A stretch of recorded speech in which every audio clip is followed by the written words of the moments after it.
Suami saya sangat baik dalam memperlakukan teman-teman wanita di kantornya. Dari yang suka memuji temannya cantik, perhatian ketika mereka sakit, atau sampai ada physical touch, misalnya elus kepala.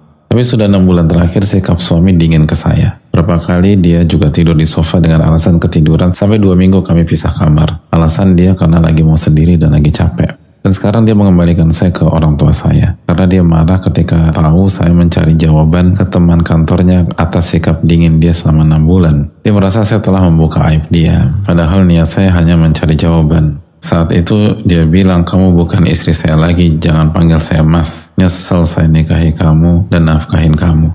Tapi di dalam hati saya yang paling dalam, saya masih berharap dia mendapatkan hidayah. Di sisi lain suami saya pun semakin jauh dari Allah selama 6 bulan itu. Saya harus bagaimana Ustaz? Ini gak mudah bagi setiap istri. Semoga yang bertanya diberikan kekuatan oleh Allah SWT, diberikan kesabaran, dan bisa menghadapi ini dengan cara yang benar dan diberkahi. Amin ya rabbal alamin.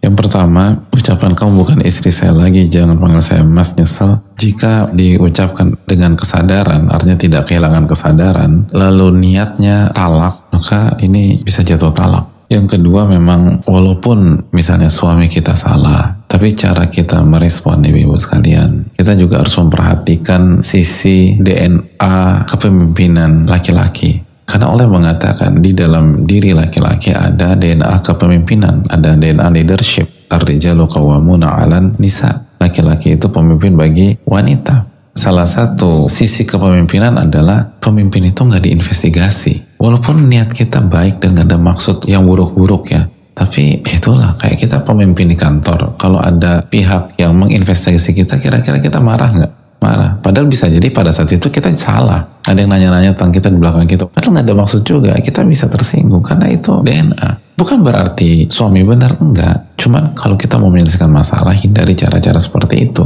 Ada cara-cara lain yang lebih bijak. Makanya kan ini responnya kan benar-benar meledak. Padahal akar masalahnya di suami misalnya. Jadi yang harus dilakukan Allah Ta'ala alam, pertama istighfar kepada Allah. Lalu taubat-taubatan nasuha kepada Allah. Tapi kan dalam kasus ini suami yang salah. Ya jika memang yang terjadi seperti yang disampaikan, akar masalahnya suami. Tapi jelas secara umum Allah perintah kita untuk selalu bertobat dan beristighfar. Dan tobat dan istighfar adalah salah satu faktor menyelesaikan masalah yang selalu ampuh dari dulu sampai sekarang. Dan kalaupun kita tidak salah di kasus ini, bisa jadi di waktu yang sama kita salah di kasus-kasus yang lain. Dan belum tentu ada hubungannya dengan suami. Bisa jadi kalau sama suami kita nggak ada isu sama sekali, tapi sama Allah misalnya kita lalai gitu loh. Ya istighfar, taubat.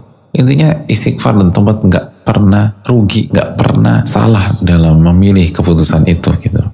Jadi perbanyak istighfar dan taubat. Lalu juga mari sama-sama minta maaf atas kesalahan. Suami minta maaf dan istri minta maaf.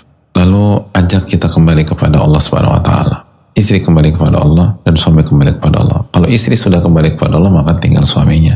Atau istri diperkuat lagi kualitas mendekat kepada Allahnya. Dan hati-hati dalam sisi-sisi leadership tadi. Terus kalau memang dibutuhkan dan upaya pribadi menemui jalan buntu, coba hubungi atau libatkan sosok yang dihormati suami dan didengar oleh suami untuk mengislah. Bukan untuk menyalahkan suami, tapi benar-benar mencoba mengislah masalah. Duduk bicara baik-baik. Lalu juga jaga sholat kita, khususnya bagi yang penanya. Wasta'inu bis sabri wassalah. Mintalah pertolongan dengan sabar dan sholat. Banyak sholatlah kepada Allah. Perbanyak sholat-sholat sunnah.